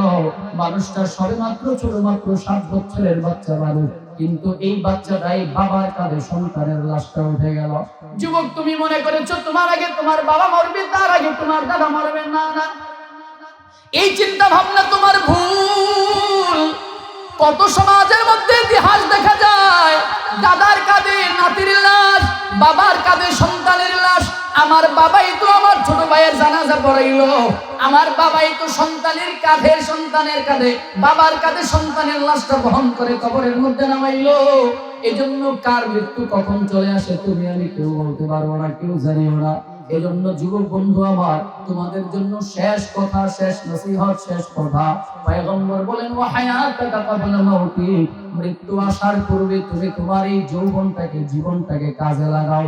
মৃত্যু আসার পূর্বে জীবনটাকে কাজে লাগাও, মৃত্যু আসার পূর্বে জীবনটাকে কাজে লাগাও। বলে কেমনে কাজে লাগাইবা? বলে হায়াতের জিন্দেগিতে আপনি আমি যতদিন থাকবো, যতদিন বাঁচবো, হায়াতের জিন্দেগিতে আল্লাহ আপনাকে আমাকে যতদিন রাখবে, ততদিন মুহাব্বতের সাথে বলবেন, যতটুকু আমল করবো ততটুকু আমল করবো। রাজি আছে ইনশাআল্লাহ? আরে আওয়াজ করে না রে যুবক, কই গেল আমার এই যুবকগুলা? রাজি আছে ইনশাআল্লাহ? যুবক কি ঘুমায় গেছো? আওয়াজ দিতে পারবে ইনশাআল্লাহ? নারায়ে তাকবীর। যুবকদের আওয়াজ আছে নাকি নাই? আওয়াজের উপরে নির্ভর করবে সামনে যাব না বন্ধ করে দেব, সামনে যাব না বন্ধ করে দেব। একটু আওয়াজ দিতে পারবে ইনশাআল্লাহ? নারায়ে তাকবীর। একটু মুহাব্বতের সাথে আওয়াজ করে বলবা, হায়াতের জিন্দেগিতে যতদিন বাঁচবো ততদিন ইবাদত হবে কার? আর একটু জোরে জানো, তুমি আমি, তোমার আমার জন্য কি সৌভাগ্য, কি ব্যাপার, কি চমৎকার নিয়ামত তোমার আমার। যারা যৌবনকালে যারা রয়েছে, রাসূল করিম সাল্লাল্লাহু আলাইহি ওয়াসাল্লাম বলেছেন, ওয়াশাবুন নাশাআ ফি ইবাদাতি রাব্বিহ, যেই দিন আল্লাহর রহমতের ছায়া ব্যতীত অন্য কোনো ছায়া আর থাকবে না, মালিকের আরশ আজিমের ছায়া ব্যতীত অন্য কোনো ছায়া যেদিন থাকবে না, ওই দিন এই যুবকগুলো ওই আরশ আজিমের নিচে ছায়া পাবে। বলে কোন যুবকগুলো? ওয়াশাবুন নাশাআ ফি ইবাদাতি রাব্বিহ, যেই যুবকেরা তার যৌবনকাল মালিকের ইবাদতের জন্য কাটায় দিয়েছে। এবার বলো যুবক, তুমি আমি যৌবনকাল কাটাবো কি বান্ধবীর পিছনে, গার্লফ্রেন্ডের পিছনে, না আল্লাহর জন্য? রাজি আছো ইনশাআল্লাহ? ফেসবুক আছে কার কার? ফেসবুক আছে কার? একটু হাত তুলো দেখি। সবার ফেসবুক আছে না? এই ফেসবুক গুলো ঘাইটা দেখতে দেখা যাবে। বাজান, আপনি যদি ফেসবুক গুলো একটু ঘাটেন না, দেখবেন প্রত্যেকটার মোবাইলের মধ্যে ফেসবুকের আইডি 2টা 3টা 4টা 5টা কত ফেক আইডিও আছে। আর এক একটা আইডির ভিতরে শুধু মেয়েদের সাথে চ্যাটিং ফিটিং। আরে কথা কয় না রে, আছে না নাই? এই বান্ধবী চলবে, গার্লফ্রেন্ড চলবে? আরে আওয়াজ করে বলো, গার্লফ্রেন্ড চলবে, বান্ধবী চলবে? যদি পছন্দ থাকে মা বাবাকে বলো, মা বাবা বিয়ে করায় দেবে। শীতের রজনী চলতেছে, বিয়ে তো দরকার। হ্যাঁ, শীতের রজনী চলছে, বিয়ে তো দরকার। যুবক, হাসির কথা না, এগুলো সিরিয়াস কথা। শোনো, তুমি আমি যেই যৌবনটা নষ্ট করে দিচ্ছি বান্ধবীর পিছনে, গার্লফ্রেন্ডের পিছনে, একদিন তুমি আমি এই যৌবনের জন্য আফসোস করতে বাধ্য হবা। যেই বান্ধবীর পিছনে আর গার্লফ্রেন্ডের পিছনে যৌবন নষ্ট করছো, ময়দানে মাহশারে সেদিন চোখের পানি ফেলতে ফেলতে রক্ত বের হবে, সেই আফসোসে কোনোদিন আর কাজ হবে না। এজন্য যদি তোমার জাওয়ানিয়াতকে যদি ঠিক রাখতে চাও, তুমি তোমার এই যৌবন কালকে যদি ঠিক রাখতে চাও, ওয়াশাবুন নাশাআ ফি ইবাদাতি রাব্বিহি, এই গার্লফ্রেন্ডের পাল্লা ছেড়ে দাও। পারবা ইনশাআল্লাহ? হ্যাঁ পারবা ইনশাআল্লাহ। ফেসবুক আছে? ডিজিটালে বাংলাদেশে কত কিছু দেখার আছে, দেখতে গেলে শেষ হবে না। অল্প দেখো ভাই, পোলা মাইয়া জুয়ান বুড়া একই রোগে খাইছে ধরা, আধুনিকতার হাওয়া গায়ে লাগছে তাই। না আওয়াজ দেন, আর গাওয়া যাবে না। আওয়াজ দিতে পারবেন ইনশাআল্লাহ? ডিজিটালে বাংলাদেশে কত কিছু দেখার আছে, দেখতে গেলে শেষ হবে না। অল্প দেখো ভাই, পোলা মাইয়া জুয়ান বুড়া একই রোগে খাইছে ধরা, আধুনিকতার হাওয়া গায়ে লাগছে তাই। ওরে যে যে কিছু বলুক না কেন গায়ে লাগে না, আমরা কিন্তু চালাক জাতি, মোটেও ভয় পাই না। আমগো দেশে, ওরে আমগো দেশে ফেসবুক আছে, আমরা বলদ না। আমগো দেশে ফেসবুক আছে, আমরা বলদ না। আমগো দেশে ফেসবুক আছে, আমরা বলদ না। ফেসবুক থাকলে আমগো তো আর কিছু লাগে না। আদব আখলাক কারে বলে কিছুই জানে না, বড়দের সম্মান তোরা মানতে পারে না। এক একজনে একাধিক আইডি চালায় ভাই, ফেক আইডির নাম কত প্রকার তারও জানা নাই। জুয়ান মরদ পোলায় সাজে ফেসবুকেতে মাইয়া, আরে মাইয়ারা সব পোলা হইছে ফেসবুক ভাইয়া। কি এক আজব জামানাতে আমরা পড়লাম ভাই, কোনটা ছেলে কোনটা মেয়ে চিনার উপায় নাই। এই সুবিধা ফেসবুক দিছে আর কেউ দেবে না। আমগো দেশে, ওরে আমগো দেশে ফেসবুক আছে, আমরা বলদ না। আমগো দেশে ফেসবুক আছে, আমরা বলদ না। আমগো দেশে ফেসবুক আছে, আমরা বলদ না। ফেসবুক থাকলে আমগো তো আর কিছুই লাগে না। যত প্রকার শত্রুতা সব বন্ধু সাইজা করে, অন্যের ভালো দেখা শুধু হিংসায় জইলাম মরে। পড়ালেখা কর্মকাণ্ড সবকিছু বাদ দিয়া, ইচ্ছে পোলায় চালায় ফেসবুক গভীর মন দিয়া। দুই বন্ধুর মাঝে যখন ঝগড়া বিবাদ হয়, সরাসরি না কইয়া সব ফেসবুকেতে কয়। ফেসবুক এখন হাইকোর্ট আর সংসদ হইয়া গেছে, বকলম সব বলদ গুলা বিচারপতি হইছে। যখন তখন মঙ্গরা নাই করে ঘোষণা।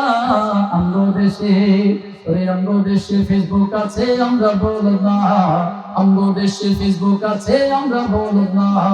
আমগো দেশে ফেসবুক আছে, আমরা বলদ না।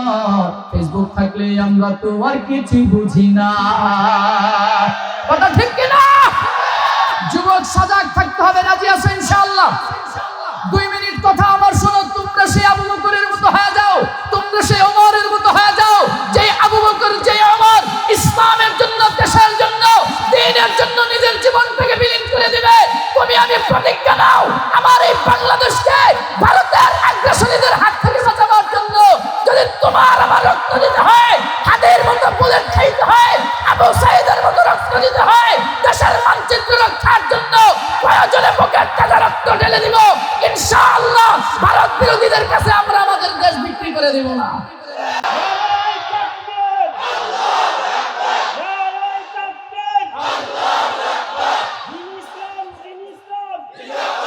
যুবক, তোমাদেরকে নিয়ে আমাদের বড় স্বপ্ন। এদেশের মানুষ তোমাদেরকে নিয়ে স্বপ্ন দেখে। যেমনি ভাবে 17 বছরের স্বৈর শাসনকে তোমরা বিদায় করেছ, আমরা ইনশাআল্লাহ আশাবাদী এই তোমাদের মাধ্যমেই আগামীর বাংলাদেশটা হবে ইসলামের বাংলাদেশ।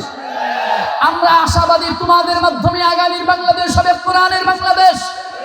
আমরা আশাবাদী তোমাদের মাধ্যমে আগামীর বাংলাদেশ হবে রাসূলের আদর্শের বাংলাদেশ। এজন্য ইনশাআল্লাহ তোমরা ওয়াদাবদ্ধ হও, তোমরা প্রতিজ্ঞাবদ্ধ হও।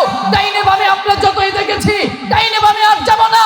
2024-এর স্বাধীনতার পরে আমার বাংলাদেশকে সোনার বাংলাদেশ করার জন্য যখন যেই পদক্ষেপ নিতে হয়, ঐক্যবদ্ধভাবে সেই পদক্ষেপ নিব। রাজি আছেন ইনশাআল্লাহ?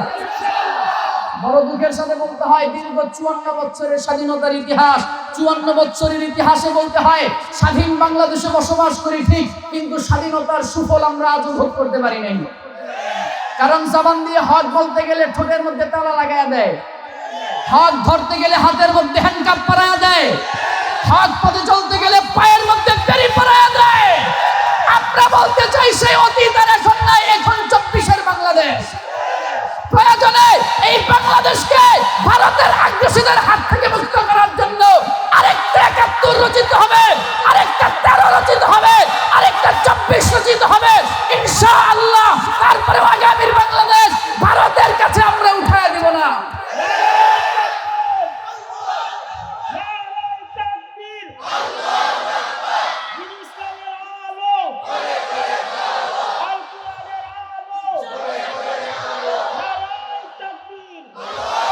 একে একে শেষ করেছি, সবার দেখা হইল শেষ, দেখতে দেখতে গোল্লায় গেল আমার সোনার বাংলাদেশ। চলবে? আওয়াজ দিতে পারবেন ইনশাআল্লাহ? একে একে শেষ করেছি, সবার দেখা হইল শেষ, দেখতে দেখতে গোল্লায় গেল আমার সোনার বাংলাদেশ, দেখতে দেখতে গোল্লায় গেল আমার সোনার বাংলাদেশ। স্বাধীনতার বয়স বেড়ে এত বছর পেরোলাম, নেতারা তো সবই পেল, আমরা বলো কি পেলাম? স্বাধীনতার বয়স বেড়ে এত বছর পেরোলাম, নেতারা তো সবই পেল, আমরা বলো কি পেলাম? শান্তির লাগি কান্দা মৌরি, শান্তির কোথাও না হিলে, দেখতে দেখতে গোল্লায় গেল আমার সোনার বাংলাদেশ, দেখতে দেখতে গোল্লায় গেল আমার সোনার বাংলাদেশ। যাদের হাতে যায় ক্ষমতা, দেশ যেন বাপের ভিটা, রাখতে চেয়ে শুরু করে ভারতের পাচাটা।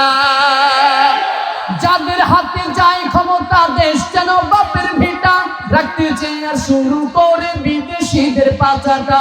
বিদেশিদের কথা মতো চালায় তারা নিজের দেশ, দেখতে দেখতে গোল্লায় গেল আমার সোনার বাংলাদেশ, দেখতে দেখতে গোল্লায় গেল আমার সোনার বাংলাদেশ। কেউ দিল না সবাই নিল, আমরা যে কলুর বলদ, সারা বছর নেয় না খবর, নির্বাচনে খবরাত আছে না নাই? নির্বাচন আসলে নেতাদেরকে দেখা যায় পরিবর্তনের ছোঁয়া। ওরে বাবা কেমন পরিবর্তন! নির্বাচনের আগে নেতায় মাথায় টুপি লাগায়, গায়ে পাঞ্জাবি লাগায়, কিন্তু নির্বাচনের পরে 5 জোড়া স্যান্ডেল খরচ করে ওই নেতার লাগুলার জনগণ পায় না। এমন নেতা আছে না নাই? আবার এই নেতারাই বড় বড় ফতোয়া দেয়, উলামায়ে কেরাম নাকি ধর্ম ব্যবসায়ী। আমরা বলতে চাই যেই নেতা নির্বাচনের আগে মাথায় টুপি লাগায়, উলামায়ে কেরাম ধর্ম ব্যবসায়ী না, তোমরাই হলো আসল ধর্ম ব্যবসায়ী। কেউ দিল না সবাই নিল, আমরা যে কলুর বলদ, সারা বছর নেয় না খবর, নির্বাচনে খুব দরদ। নির্বাচনের আগে নেতায় ধরে কত রকম বেশ, দেখতে দেখতে গোল্লায় গেল আমার সোনার বাংলাদেশ, দেখতে দেখতে গোল্লায় গেল আমার সোনার বাংলাদেশ। একে একে শেষ করেছি, সবার দেখা হইল শেষ, দেখতে দেখতে গোল্লায় গেল আমার সোনার বাংলাদেশ। ইনশাআল্লাহ আমরা প্রতিজ্ঞাবদ্ধ, ওয়াদাবদ্ধ, আমাদের বাংলাদেশটাকে কোরআন দিয়ে সাজাবো ইনশাআল্লাহ। রাজি আছো ইনশাআল্লাহ যুবকেরা? আমাদের এই বাংলাদেশটাকে ইসলাম দিয়ে সাজাবো ইনশাআল্লাহ। রাজি আছো ইনশাআল্লাহ? আমাদের এই বাংলাদেশটাকে রাসূলের আদর্শ দিয়ে সাজাবো ইনশাআল্লাহ। আমাদের এই বাংলাদেশটাকে রাসূলের সুন্নাহ দিয়ে সাজাবো ইনশাআল্লাহ। আল্লাহ আমার দেশের যুবকদেরকে আমল করার তৌফিক দান করুন। আর একটু জোরে বলেন না আমিন। যদি ইসলাম দিয়ে দেশ চলে তো ফায়দা কি হবে? দেশের মধ্যে দুর্নীতি হবে না। কোরআন সুন্নাহ দিয়ে যদি দেশ চলে তো ফায়দা কি হবে? দেশের মধ্যে দুঃশাসন হবে না, দেশের মধ্যে চাঁদাবাজি বন্ধ হবে, দুর্নীতি বন্ধ হবে, দুঃশাসন বন্ধ হবে, সুদ বন্ধ হবে। আরেকটু আস্তে কর, আরেকটু আস্তে কর। যখন ইসলাম দিয়ে দেশ চলবে সুদ বন্ধ হবে কি হবে না? আপনার এলাকায় কি আমার সুদখোর আসেনি? আছে, আসলে আছে। তুমি সুদের টাকায় প্রাসাদ গড়ো, ঘুষ ছাড়ো না, দিন দুঃখী না খেয়ে মরে খবর রাখো না। সুদ করতে আছে নাকি? আওয়াজে কয় আছে? ও আহা, একটা হাদিসের অনুবাদ আপনাদেরকে শোনাই। যারা সুদ খান, যারা সুদের সাথে সম্পৃক্ত, একটা না দুইটা হাদিস বলবো, দুইটা হাদিসের অনুবাদ শোনাবো। 1 নম্বর হাদিস, নবীজি সাল্লাল্লাহু আলাইহি 2 মিনিট একটু কথাটা শোনো যুবক। না এগোরে কষ্ট দিতাম না, যারা দাঁড়ায় রয়েছে এগোরে কষ্ট দিব। এরা শুরু থেকে বই রয়েছে এগোরে টাইম নাই না সামনে আনবো, এগোরে কষ্ট দিতাম কিনলে যিনি পরে আইসে হেডি কষ্ট করুন। কি কও তোমরা কি কও? আমরা এই 2 নম্বরের নীতিতে বিশ্বাসী না, যিনি পরে আইসে হিডি কষ্ট করে সামনে আইও। এই যারা পরে আইসে হেরা কষ্ট করে সামনে আইও, যারা বইয়া রয়েছে এগোরে কষ্ট দিব না, কারণ এগোরে কষ্ট দিলে তো জুলুম হইব। কারণ এরা এমনি সন্ধ্যাতে বয়ে রয়েছে, আবার যদি উঠাই আনে এগুলো তো জুলুম হইব। ভাই একটু মজা করলাম আর কি, মজাক করলাম, কিছু মনে কষ্ট নিয়েন না। যারা দাঁড়াই রয়েছেন কষ্ট করে সামনে চলে আসেন, সামনে অনেক জায়গা খালি আছে, সামনে চলে আসেন। ভাইরা যারা দাঁড়াই রয়েছেন সামনে আসেন। এবার 2টা মিনিট একটু কথা শোনেন। সমাজে সুদ আছে, সুদ আছে। সুদ থেকে আপনাকে আমাকে হেফাজত থাকতে হবে। কেন? রাসূলের একটা হাদিস আগে আপনাদের 2টা হাদিস শোনাবো। 1 নম্বর হাদিস, নবীজি সাল্লাল্লাহু আলাইহি ওয়াসাল্লাম মেরাজে গিয়েছেন। আপনারা আমি সেই কথাকে বিশ্বাস করি? রাসূল যে মেরাজ করেছেন এটা আপনি আমি বিশ্বাস করি। মেরাজ করেছেন কোন মাসে? এই মাসে, চলতি মাসে, এই রজব মাসে। আরবি কোন মাস চলতেছে এখন? আপনি আমি তো জানিও না, আপনারা আবার জিজ্ঞেস করলে বলতে পারবেন ইংরেজি মাসের নাম, আরবি মাসের নাম তো বলতেও পারবেন না। আপনি আমি বাঙালি, যদি বলি বাংলা কোন মাস চলে এটাও বলতে পারবেন না। হ্যাঁ, আপনি আমি বাঙালি, বাংলা কোন মাস চলে এটাও বলতে পারবেন না। আরবি মাস তো অনেক দূরের কথা। যে আরবিতে যেই মাসটা চলছে সেই মাসের নাম কি? রজব মাস। নবীজি সাল্লাল্লাহু আলাইহি ওয়াসাল্লাম নবুয়তের বছর যখন 12 বছর, তখন পয়গম্বর এই রজব মাসে আল্লাহর দিদার সান্নিধ্য লাভ করেছেন। সেটা কিভাবে? সশরীরে আত্মা সহকারে। সুবহানাল্লাযী আসরা বিআবদিহি লাইলাম মিনাল মাসজিদিল হারাম ইলাল মাসজিদিল আকসা। আল্লাহর পয়গম্বর সশরীরে আত্মা, শরীর এবং আত্মা সহ বান্দা, শরীর এবং আত্মা সহ আল্লাহর মেরাজ করেছেন। সংক্ষিপ্ত কথা, মেরাজে গিয়ে কি দেখেছেন? নবীজি সাল্লাল্লাহু আলাইহি ওয়াসাল্লাম প্রথম আকাশ, দ্বিতীয় আকাশ, তৃতীয় আকাশ, চতুর্থ আকাশ, পঞ্চম, সপ্তম সব আকাশ ভেদ করে সিদরাতুল মুনতাহা ভেদ করে যখন আল্লাহর কাছে গেলেন, জান্নাত জাহান্নাম পরিদর্শন করলেন। জাহান্নাম পরিদর্শন করার সময় অনেকগুলো জাতির পাশ দিয়ে আল্লাহ গিয়েছেন। একটা পাশ যারা হলো নিজেদের নখ দিয়ে নিজেদের চেহারায় খামচাচ্ছেন, এরা কারা বলে? এরা গীবতকারী। আরেকটা পাশ দিয়ে যাচ্ছেন, এরা কি করতেছেন? নদীর রক্তের নদীর মধ্যে সাঁতার কাটতেছেন। নবীজি সাল্লাল্লাহু আলাইহি ওয়াসাল্লাম মেরাজের নজরিতে দেখেছেন এক শ্রেণীর মানুষ, এরা রক্তের নদীর মধ্যে কি করতেছেন? আর নদীর কিনারায় একজন ফেরেশতা দাঁড়িয়ে আছেন, তার পাশে অনেক বিশাল বড় বড় পাথর। তো নবীজি সাল্লাল্লাহু আলাইহি ওয়াসাল্লাম দেখলেন ওই যেই মানুষটা রক্তের নদীতে সাঁতার কাটে, সাঁতার কেটে কেটে যখনই সামনে যায়, কিনারায় যায়, কিনারায় গিয়ে হা করে, আর ওই কিনারায় দাঁড়ানো ফেরেশতাটা একটা বিশাল বড় একটা পাথর তার মুখের মধ্যে ঢেলে দেয়। আর সেই পাথরটা দিয়ে আবার সেই নদীর মধ্যে সাঁতার কাটতে থাকে। আবার সাঁতার কাটতে কাটতে কিনারায় যায়, কিনারায় গিয়ে হাত করলে সেখান থেকে আরেকটা পাথর মুখের মধ্যে দেয়, বিশাল বড় পাথর। ওই পাথর মুখের মধ্যে নিয়ে, পেটের মধ্যে নিয়ে আবার সাঁতার কাটতে শুরু করেন। সাঁতার কেটে কেটে আবার কিনারা যায়। এমন করে ধারাবাহিকভাবে চলছেন। পয়গম্বর জিজ্ঞেস করলেন, ইয়া রাসূলুল্লাহ, জিবরাইল এটা কারা? মান হাউলা, এরা কারা? কেন এমন করছে? তখন জিবরাইল আলাইহিস সালাম বললেন, পয়গম্বর এরা হলো দুনিয়াতে থাকা অবস্থায় সুদ গ্রহণকারী। এরা দুনিয়ায় থাকতে সুদ খাইতো, দুনিয়াতে এরা সুদের সাথে সম্পৃক্ত ছিল, এরা সুদ খাইছে, যার কারণে এদের শাস্তি একেবারে কিয়ামত পর্যন্ত এদের শাস্তি অনবরত এমন ভাবে চলতে থাকে। আর জাহান্নামের শাস্তি তো আছেই। এবার এই সুদের সাথে এই সুদের গুনাহ, এই সুদের শাস্তি কারা কারা পাবে? বলে 4 শ্রেণীর মানুষ পাবে। কোন কয় শ্রেণীর? বলেন না কয় শ্রেণীর? 1 নাম্বার যে সুদ দেয়, 1 নাম্বার বলেন 1 নাম্বার। 2 নাম্বার যে সুদ নেয়, বলেন 2 নাম্বার। 3 নাম্বার যে সুদের কথা লিখে, কাতেব। 3 নাম্বার যে কথা লিখে, যে সুদের দলিল লিখে, কথা লিখে। 4 নাম্বার যে শাহেদ, সাক্ষ্য দেয়। তাহলে এই একই শাস্তি এই 4 জনের জন্যই হবে। যে সুদ দিল তার জন্য এই শাস্তি, যে সুদ নিল তার জন্য সেই একই শাস্তি, যে 2 জনের মধ্যস্থতার সামনে সাক্ষী ছিল তার জন্য সেই শাস্তি, আবার এটাকে যে লিখছে, নোট করে রাখছে তার জন্য একই শাস্তি। বলে আমি তো সুদ খাই না, সুদ দেই, আমার তো এই শাস্তি না। কসম খোদার, নবীজি বলেন এই 4 শ্রেণীর জন্য একই শাস্তি, একই শাস্তি, একই শাস্তি। তাহলে সুদ দেওয়ার সময়ও দিব, সুদ কি দিব? তাহলে সুদ দিব না, তাহলে সুদ নিব। সুদ নিব তো সুদ দিতাম না নিতাম না, সুদ যারা দেওয়া নেওয়া করবো তাদের সামনে সাক্ষী থাকবো আর দিতাম না নিতাম না সাক্ষীও থাকতাম না, জাস্ট একটু কলম দিয়ে আমি কাজ করি লেখা রাখলাম, লিখবো, একই শাস্তি। আল্লাহ আমাদের বোঝার তৌফিক দান করুন। আর একটু সহজ করে যদি বলি, আমাদের বাংলাদেশে এনজিও গুলো আছে না, বলেন না, এনজিও আছে না, কিস্তির সারেরা আসে না, কিস্তি গ্রহণ করেন না, এটাও সুদ। শুধু লাভে টাকা লাগানো মানে টাকার বিনিময়ে টাকা নিলাম, বলে গ্রামে গ্রামে হ্যাঁ আমি অমুকের কাছ থেকে, এই হযরতের কাছ থেকে টাকা নিলাম সুদে, শুধু আমাদেরটাই সুদ হবে না, ওই যে কিস্তিতে যে টাকা নেন সেটাও আপনার জন্য সুদ। এজন্য আপনাদেরকে সতর্ক থাকতে হবে। কিস্তিতে টাকা নেবেন, সতর্কতার সাথে নেন। এতদিন পর্যন্ত যারা বুঝে নিছেন, বুঝে নিলে তো সেটা ভিন্ন হিসাব, আর যদি না বুঝে নেন আজকে থেকে তওবা করেন, আল্লাহ আমি না বুঝে এতদিন কিস্তির সাথে সম্পৃক্ত ছিলাম। নিয়ত করেন জীবন চলে যায় যাবে, না খেয়ে মরে যাব, একেবারে না খেয়ে না শুকাইয়ে দুনিয়া থেকে বিদায় হয়ে যাব, তারপরে সুদের সাথে সম্পৃক্ত থাকবো না। রাজি আছেন ইনশাআল্লাহ? যুবক তোমাদের কাছে দায়িত্ব দিয়ে যায়, এই এলাকার দায়িত্ব যুবকদের কাছে না, দায়িত্ব তো মুরব্বীদের কাছে, কিন্তু মুরব্বীদের দায়িত্বটা তোমাদেরকে কাজ করতে হবে। দায়িত্ব পালন করবে মুরব্বীরা, কাজ করবা তোমরা, উপরে থাকবে মুরব্বীদের ছায়া তলে তোমরা থাকবা। তবে তোমাদের কাজ হলো তোমরা সমাজের মধ্যে সজাগ থাকবা, যেন সুদের কোনো কিস্তির সারেরা এলাকার মধ্যে প্রভাব বিস্তার করতে না পারে। যুবক পারবা ইনশাআল্লাহ? যদি এটা করতে পারো তোমাদের জন্য এর বিনিময় আল্লাহর কাছে পাওয়া ইনশাআল্লাহ। কেমন বিনিময় পাবা? একটা সমাজকে সুখবিহীন করার জন্য যে চেষ্টা প্রচেষ্টা তোমরা করে যাচ্ছ, এই চেষ্টা প্রচেষ্টার উসিলায় হতে পারে আল্লাহ তাআলা তোমাকে আমাকে নাজাতের ফয়সালা করে দিতে পারেন।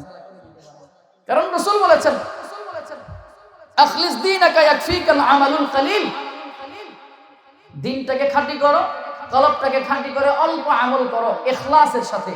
যদি সেটা ইখলাসের সাথে হয়, ওই ইখলাসের সাথে আমলটা যদি অল্প হয়, কলিল হয়, এর উসিলায় আল্লাহ তাআলা কিয়ামতের ময়দানে নাজাত দিয়ে দিবেন। যুবক আলোচনা শেষ, অনেক কষ্ট তোমাদেরকে দিলাম, আর সামনে যাওয়া দরকার আছে?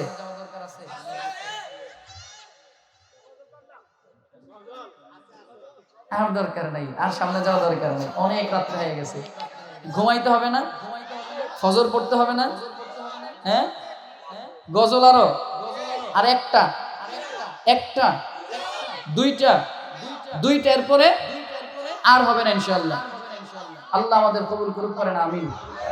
ভণ্ডপীর আছে আমাদের সমাজে, ভণ্ডপীর আছে, হাজার নামে মজার করে দেখায় যারা খাজার শান, দিনে করে ভণ্ডামি আর রাত্রে মারে গাজাইটা। আমি এক লাগাবো আর আপনারা চুপচাপ থাকবেন, এটা কি হতে পারে? একসাথে সবাই মিলে গাইবো ইনশাআল্লাহ, সবাই মিলে একসাথে কণ্ঠ ছেড়ে গাইবো ইনশাআল্লাহ। হাজার নামে মাজারে করে দেখায় যারা খাজার শান, হাজার নামে মাজারে করে দেখায় যারা খাজার শান, দিনে করে ভণ্ডামিয়া। আপনারা তো আমার পুরান পাবলিক, আমি যতদূর মনে করি একসাথে গাইতে পারবেন না ইনশাআল্লাহ। আমি যখন বলবো দিনে করে ভণ্ডামি, আপনাদের বলতে হবে রাত্রে মারে, একসাথে ইনশাআল্লাহ। হাজার নামে মাজারে করে দেখায় যারা খাজার শান, দিনে করে ভণ্ডামিয়া, দিনে করে ভণ্ডামিয়া। নামাজ রোজার ধার দাড়ি ডাল, দাড়ি টুপি নাই রেখেছো আছে শুধু চুল, সুন্নতের খবর নাই সে আশিকি রাসূল। নামাজ রোজার ধার দাড়ি ডাল, তাই তো শুধু চুল, দাড়ি টুপি নাই রেখেছো আছে শুধু চুল, সুন্নতের খবর নাই সে আশিকি রাসূল। মাজারে সারা বেলা চলে ওই গাজার মেলা, মাজারে সারা বেলা চলে ওই নারীর মেলা, দেখলে যায় না চেনা মানুষ নাকি হনুমান, দিনে করে ভণ্ডামিয়া, দিনে করে ভণ্ডামিয়ার রাত্রে মারে। হাজার নামে মাজারে করে দেখায় যারা খাজার শান, দিনে করে ভণ্ডামিয়ার রাত্রে মারে। নামাজ রোজার ধার দাড়ি না, পর্দা সে তো নাই, মুরিদেরা সিজদা করে ভণ্ড পীরের পায়ে। নামাজ রোজার ধার দাড়ি না, পর্দা সে তো নাই, মুরিদেরা সিজদা করে ভণ্ড পীরের পায়ে। মাজারে যাবে যারা তারা হবে সর্বহারা, আমল সব ধ্বংস হবে, থাকবে না তাদের ঈমান, দিনে করে ভণ্ডামিয়ার রাত্রে মারে গাজায় টান, দিনে করে ভণ্ডামিয়ার। সামনে যাব, আবার রাগ করবেন না তো? লেংটা বাবার মতো কত ভণ্ড বাবা আছে, দুর্গন্ধে যায় না থাকা গেলে তাদের কাছে। এরকম ভণ্ডপীর আছে না নাই? আমরা বলতে চাই যাদের দেহের মধ্যে ফরজ বিধান দায়মি ফরজ এই কাপড় গায়ের মধ্যে থাকে না, ওরা মুসলমানদের রাহবার হবে না। যারা লেংটার নাম দিয়ে মুসলমান আর মুসলমানদের রাহবারি করতে চায়, আমরা বলি ওরা মুসলমানদের রাহবার না, নিঃসন্দেহে ওরা শয়তানের রাহবার। লেংটা বাবার মতো কত ভণ্ড বাবা আছে, দুর্গন্ধে যায় না থাকা গেলে তাদের কাছে। লেংটা পীরের মুরিদ যারা তারা হবে সর্বহারা, ভণ্ড পীরের মুরিদ যারা তারা হবে সর্বহারা। আমল সব ধ্বংস হবে, থাকবে না তাদের ঈমান। দিনে করে ভণ্ডামিয়ার, দিনে করে ভণ্ডামিয়ার, খাজার নামে মাজার করে দেখায় যারা খাজার শান, খাজার নামে মাজার করে দেখায় যারা খাজার শান। দিনে করে ভণ্ডামিয়ার রাত্রে মারে, দিনে করে ভণ্ডামিয়ার রাত্রে মারে। রাগ করছেন? গজলের একটা রিকোয়েস্ট আসছিল, ওঠো বিল্লাল মিনারাতে। আসলে বিষয়টা হলো এই গজল আমি বহু বছর ধরে গাই না, আবার লিরিকটাও জানা নাই। দেখি ফেসবুকে, ইউটিউবে কি বলে, গুগলে একটু পাই কিনা। যদি পেয়ে যাই তাহলে একটু শোনাবো আর কি আপনাকে। আমার এই প্রিয় ভাই একজন বলছে যে ওঠো বিল্লাল মিনারাতে গজল শোনার জন্য, যে যতটুকু আছে এতটুকু একটু শোনাই নাকি। ওঠো বিল্লাল মিনারাতে, সময় বয়ে যায়,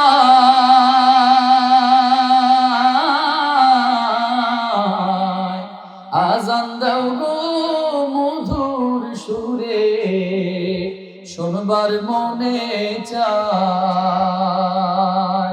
ওঠো বিল্লাল মিনারাতে, সময় বয়ে যায়, আজান দাও গো মধুর সুরে, শোনবার মনে চায়।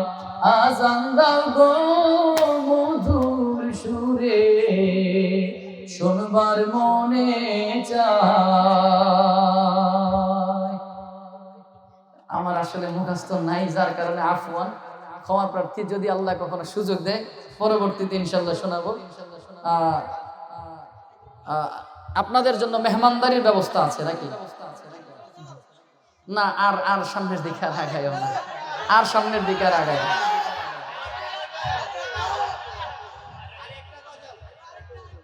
বাজান কি করবো, নরম না গরম? ধর্মিয়া নরম না গরম? একটা মায়ের গজল শোনাই না, হয় একটা বাবার গজল, একটা ইনশাল্লাহ। মাঝে 10 মাস 10 দিন গর্ভে ধরিয়া করেছেন আমাদের ঋণী, গায়ের চামড়া কাটিয়া দিলেও সেই ঋণ শোধ হবে না জানি মা, সেই ঋণ শোধ হবে না জানি। মাঝে 10 মাস 10 দিন গর্ভে ধরিয়া করেছেন আমাদের ঋণী, গায়ের চামড়া কাটিয়া দিলেও সেই ঋণ শোধ হবে না জানি মা, সেই ঋণ শোধ হবে না জানি। কতদিন দেখি না মায়ের ওই চাঁদ মন, কষ্টের হৃদয় পুরে, কতদিন দেখি না মায়ের ওই চাঁদ মন, কষ্টের হৃদয় পুরে। পিঠা পুলি বানায়া পায়েস রান্ধিয়া মা অপেক্ষা করে, হাজারো ব্যস্ততা অবসর পাই কোথা, হাজারো ব্যস্ততা অবসর পাই কোথা, যাব বলে তবু যাওয়া হয় না গাইতে বাজি 10 মাস 10 দিন গর্ভে ধরিয়া করেছেন আমাদের ঋণী চিঠি লিখে ছোট বোন টেলিফোন করে অসুখটা যাচ্ছে মায়ের বেড়ে চিঠি লিখে ছোট বোন টেলিফোন করে অসুখটা যাচ্ছে মায়ের বেড়ে বিষম জ্বরের ঘরে মা কান্দা বলে ভুইলা কি গেছিস মরে কত ছেলে বাড়ি যায়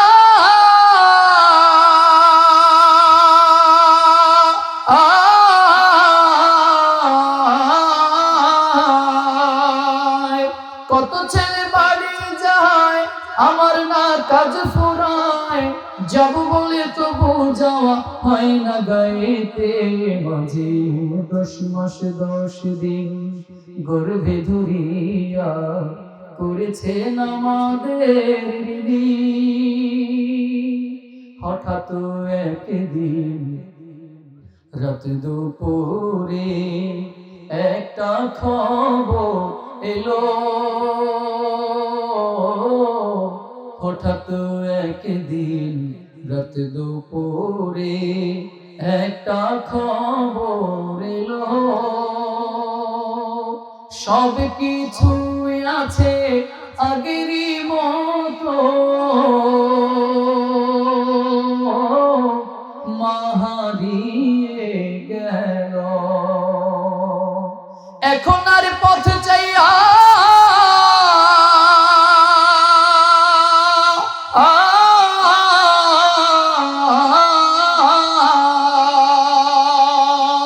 এখন আর পথ চাইয়া থাকে না কেউ বসিয়া তাই তো কষ্টের হৃদয় গুমরে মরে মা গো মা গো মা গো